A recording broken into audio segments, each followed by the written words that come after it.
Hola nuevamente, continuemos con la tercera parte de la redacción de los procedimientos para recolectar las variables. Soy Jonathan Mejía, ahí vamos. Comencemos hablando de la recolección de variables. Primero, considera que en una sección previa del protocolo, la sección de variables, tú ya has descrito cuáles son estas variables, las has definido y has mencionado también cómo vas a evaluar cada una de ellas. En esta sección vamos a contar de qué forma van a ser recolectadas, ¿sí? Y para esto, de qué forma recolectaremos las variables, guiémonos de estos 4 puntos.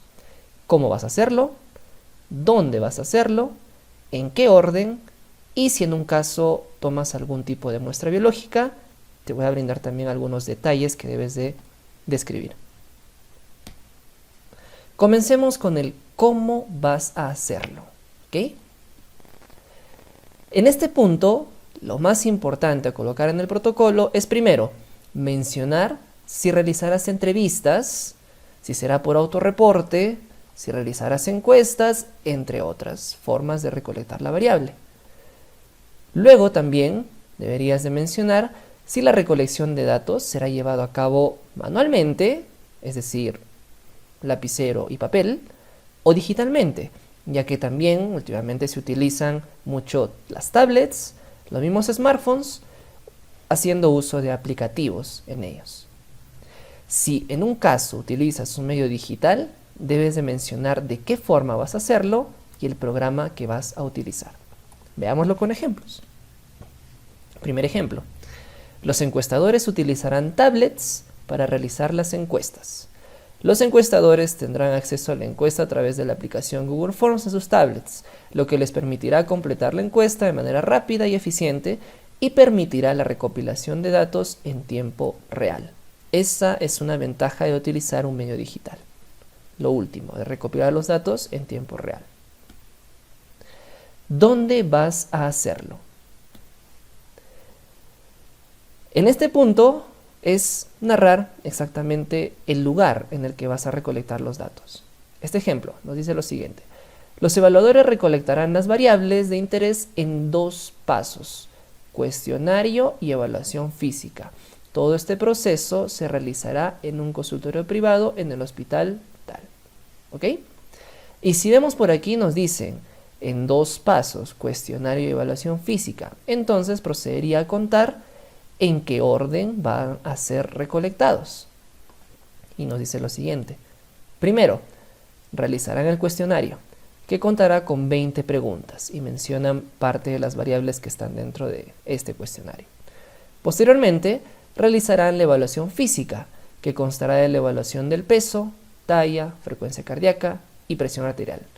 A partir de ello, obtendrán el IMC de los participantes, que será registrado en el instrumento de recolección de datos.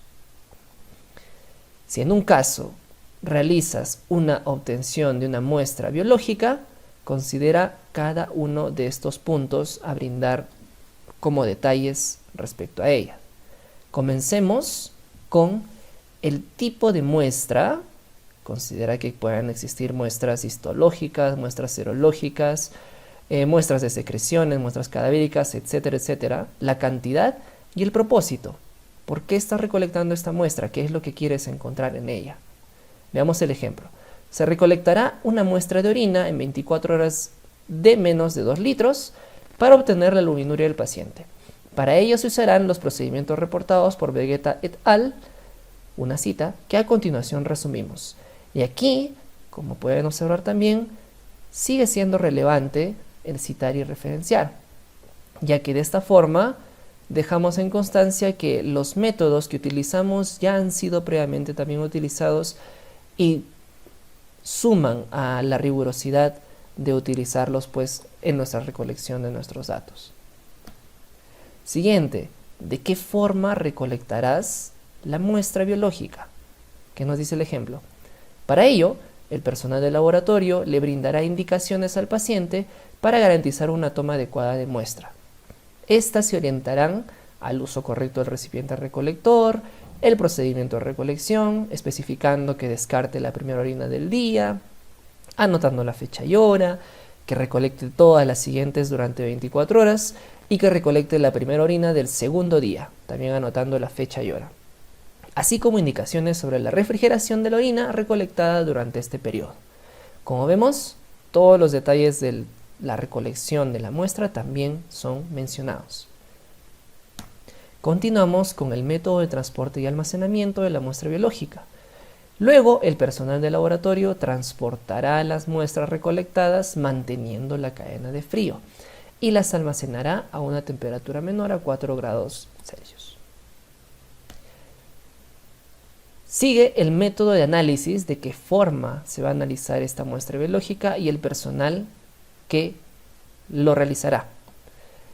El ejemplo nos dice: las muestras serán analizadas dentro de las primeras 8 horas de almacenamiento, con una prueba de inmunoturbidimetría automatizada realizada por 2 tecnólogos médicos del laboratorio clínico, con 4 y 5 años de experiencia en este procedimiento. Aquí, la descripción del personal a cargo, así como también ciertas características de ellos, también es relevante. Y terminamos con la reutilización y descarte. Si en un caso la muestra será reutilizada o si será descartada. Por ejemplo, la muestra de orina almacenada no será reutilizada y será descartada inmediatamente después de su análisis. ¿Ok?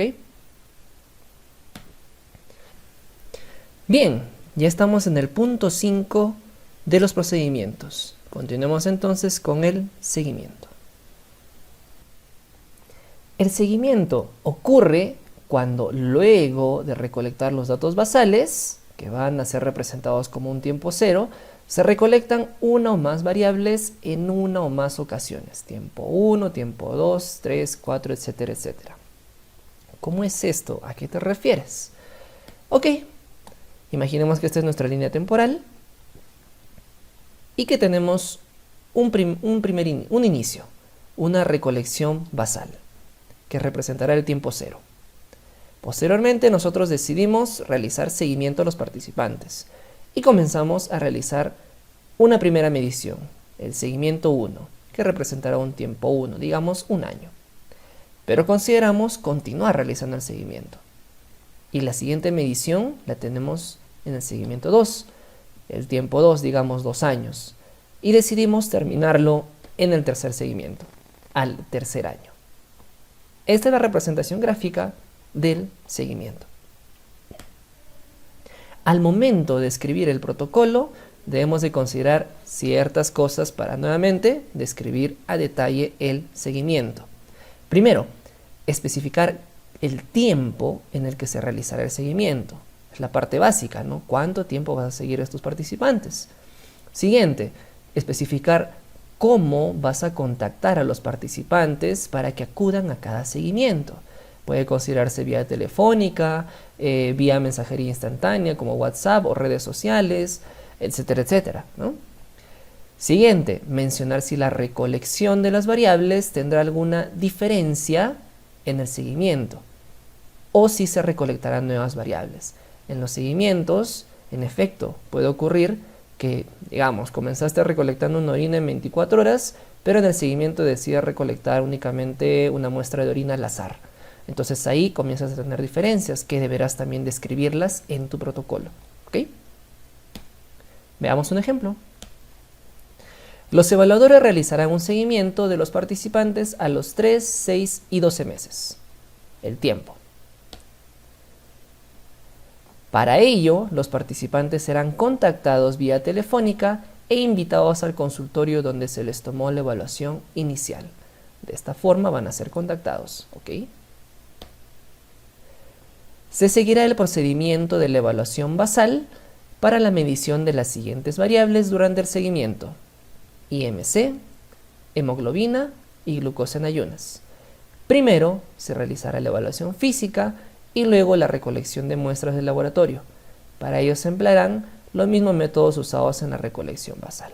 Ok, como vemos aquí, están narrando también de qué forma se obtendrán las variables en este seguimiento y si habrá alguna diferencia, ¿no?, de la obtención de ellas. Muy bien, hasta ahí esta parte. Nos vemos en el siguiente video.